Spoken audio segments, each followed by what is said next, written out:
Hello, everyone, and welcome to the very first episode of 2000's Represent. Really looking forward to working on this series. Like I mentioned in the announcement video, we're going to be doing at least one full cycle from 2000 to 2009. Exact same format as the 1990 series, where we'll be going year by year, covering in each year, covering an album, a movie, and a video game. And this series is going to be, exact same format. So really looking forward to this series, and we're going to get it started right now. Kind of on start it with a bang with our first album. We're in the year 2000 here, and we're talking about "Oops, I Did It Again" by Britney Spears. The follow-up, her second studio album, follow-up to "Baby One More Time," which was a huge hit the year before. I did a video on that album as part of the 1990 series. I'll leave a link in the description to check out that one for those that are interested. But yeah, this album is just, it's probably not one of her best, I don't think. I think it's really good. Apparently, like, rankings wise, it kind of ranks a little bit lower. Some of her more recent stuff is ranked a little bit higher. I still have a really good time listening to it. Listened to it again recently because, let me see what date it was. They recently released the 25th anniversary album, or 25th anniversary album of this video, like a week and a half ago, maybe. Includes a bunch of bonus tracks that were included on like international editions, as well as a bunch of remixes. It's really worth checking out because I don't know if all those other editions were ever included on the North American releases.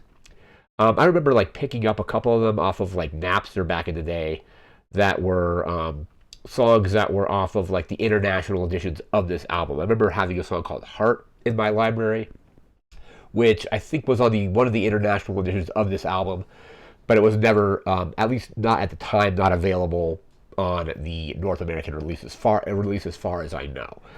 But yeah, 25th anniversary of this album just happened very recently, and this was just a huge album for her.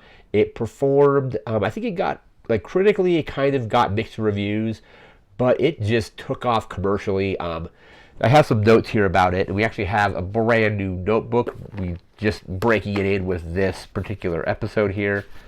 So very first page after our little table of contents. So "Oops, I Did It Again" by Britney Spears. First released May 16th, 2000. So May 16th was actually the release of the 25th anniversary, like to the day, which is pretty cool. Again, it's the follow-up to her first studio album, "Baby One More Time," which was also just insanely successful. This one had, I didn't know this before doing my research for this video, had a record that it held for 15 years, which is kind of incredible.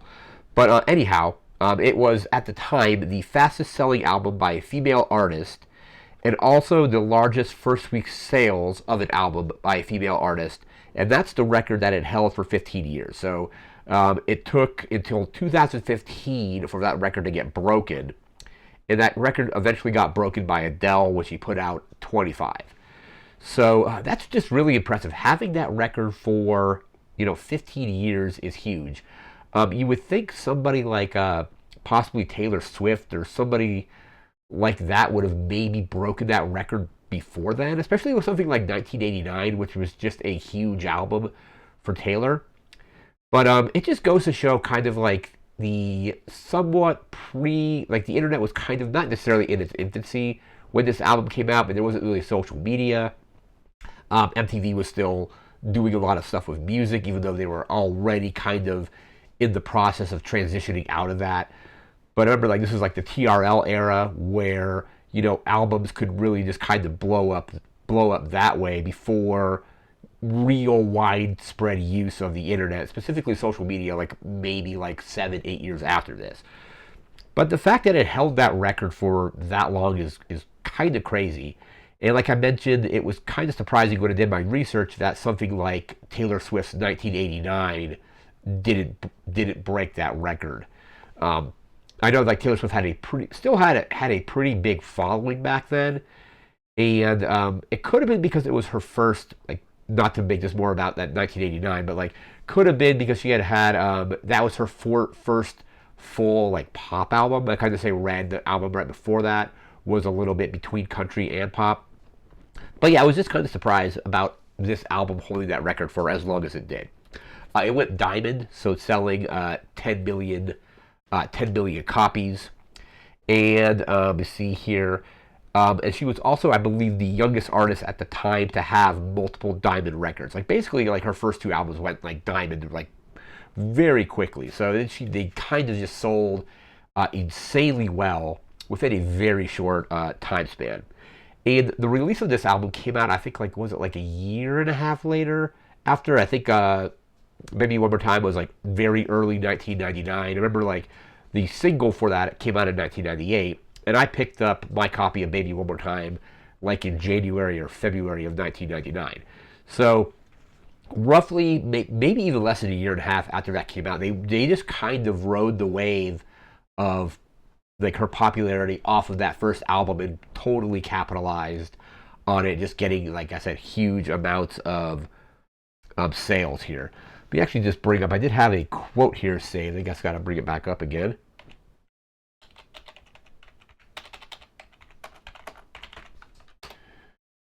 Yeah, there was a quote I had listed. I'll get to that in a moment. Let me just pull this back here. Yeah, there was 4 singles released off this album. The first was the title track, Oops, I Did It Again. Then you had Lucky, Stronger, and Don't Let Me Be the Last to Know. And she went back to work on this album very shortly after wrapping up her tour for Maybe One More Time. I think they said it was like took a vacation, like after that vacation, maybe like 6 days later, was already, back in the studio getting stuff ready for this album. And kind of knowing what we know about her now, I don't necessarily know if that was a great thing for her. Because, like as we all know, kind of, basically became essentially a meal ticket for her family, and kind of got like put through the ringer. And like, I probably don't need to go into the whole details of it, but I think eventually that pressure eventually just kind of builds up, and it was definitely, like definitely like an abusive like situation. So I'm not going to get too much into that, but we had that going into it. So like I said, right back to work on the album, which may or may not have, which probably actually wasn't a great thing for her. There was a quote here about the. All right, here we go. Here's a quote. And this was about the pressure kind of around wanting this this album to be successful. And this is a quote from her, because she was basically pressured to repeat the success of the first one. I think definitely, it definitely actually like nailed it out, knocked it out of the park, I should say. But the quote is, quote, "It's kind of hard following 10 million, I have to say. But after listening to the new material and recording it, I'm really confident with it." And that's kind of just about the new album. And then another quote was saying, quote, "I mean, of course there's some pressure, but in my opinion, Oops is a lot better than the first album. It's edgier, it has more of an attitude, it's more me, and I think teenagers will relate to it more." That was just a quote about the kind of the pressure around recording this album. I didn't pick this album up for like about like a year maybe after it came out, maybe a little bit less, maybe a little bit more. Like I picked up Baby One More Time like right away, and then picked this one up eventually. Like I remember like picking it up, and this is a weird. The music does not fit the theme of the game at all. But I remember one time playing on my PlayStation 2 with a portable CD player that had this album in it while I was playing Tony Hawk's Pro Skater 3. It's just a weird combination, but I just really wanted to listen to this album and was using it as a custom soundtrack, so to speak, to that Tony Hawk game. That was the quote. The genres in this are of course pop. There's a little bit of R&B, a little bit of dance. Just a really solid album. Let me actually bring up the reviews here. The reviews are kind of a little bit mixed, like so to speak. So let me actually just pull those reviews up. Actually, I think I scrolled past them. Let me just see if I can find them again. All right, here we go. So the reviews, kind of mixed, but Metacritic has it at a 72 out of 100, while AllMusic has it at a 4 out of 5. It has a 2.5 out of 5 from the Austin Chronicle. Chris Styles Consumer Guide gives it a cut, which I think is, let me see. That doesn't really say what the score is. Entertainment Weekly has it at a B. Dot Music has it at an 8 out of 10. The LA Daily News only gave it a 1 out of 4, while NME has it at an 8 out of 10. Rolling Stone has it at a 3.5 out of 5.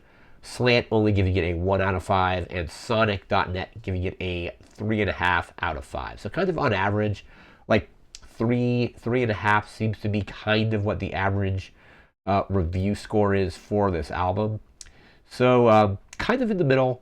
I find it to be just quite entertaining. The title track is just amazing. Like the breakdown after they have the whole like Titanic kind of, I don't want to call it a parody, but there's a part of the song where it goes on like a interlude, and the guy's like, "Oh, I went down and got this for you." She's like, "Oh, you shouldn't have." Then it's like jumps into that really great breakdown where it's like, "Oops, I did it again to your heart," or whatever the lyric is. But it's in my opinion, a very solid follow up to "Baby One More Time." I think there's a couple songs on here I might like more, like "Oops, I Did It Again" is a great track. Let me actually pull up the track list, and then I'll go through that in a moment. But yeah, like "Oops, I Did It Again," the title track is great. Um, Don't Let Me Be the Last to Know is good. "Lucky" is good. Um, I think "Stronger" is also like pretty solid as well. And this album's got a lot of great producers on it. You have like Max Martin, who eventually worked with Taylor Swift, I think, on 1989. You have just like a bunch of other. You have David Kruger, Eric Foster White, of course, Max Martin. Tons of different just producers that I think they had to walk a fine line of the old quote or saying of too many cooks, too many chefs ruin the soup.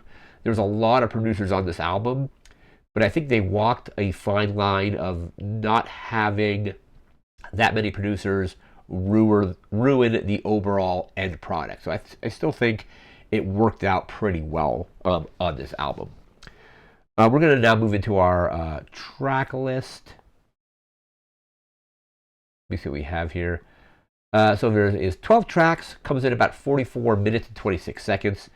And then there's a few international editions and things like that. But the title track, track 1, "Oops, I Did It Again." It's an absolute classic. That one produced by Max Martin and Rami Yacoub. Hopefully I'm pronouncing that correctly.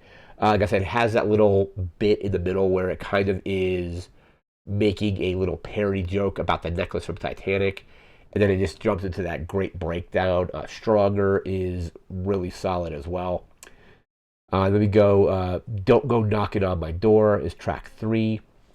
One of the kind of weaker tracks on the album is the next one. It's her cover of "I Can't Get No Satisfaction" by the Rolling Stones.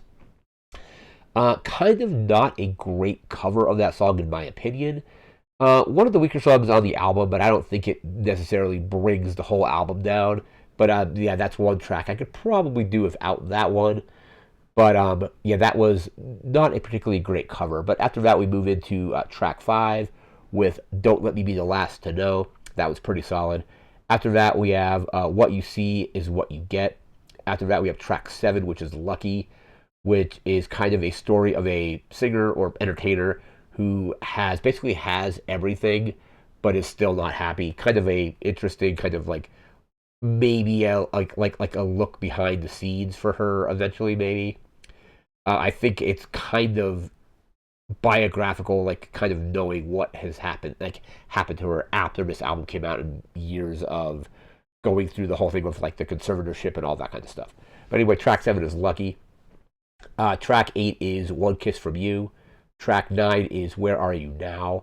Track 10 is "Can't Make You Love Me." Track track 9 is "Where Are You Now." Again, track 10 is track 10 was "Can't Make You Love Me." Track 11 is "When Your Eyes Say It." And then track 12 is "Dear Diary." When you move into the international edition, it includes the "Girl in the Mirror" bonus track, which is also included on the new anniversary edition. And then the Asian edition has a few extra tracks as well. I think it's got, let me see here. When did I say it?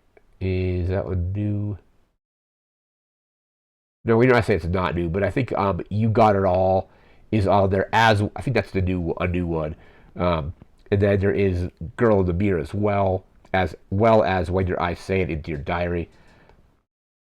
And then once we move in, let me move down into the new anniversary edition, if that's listed here, 25th anniversary.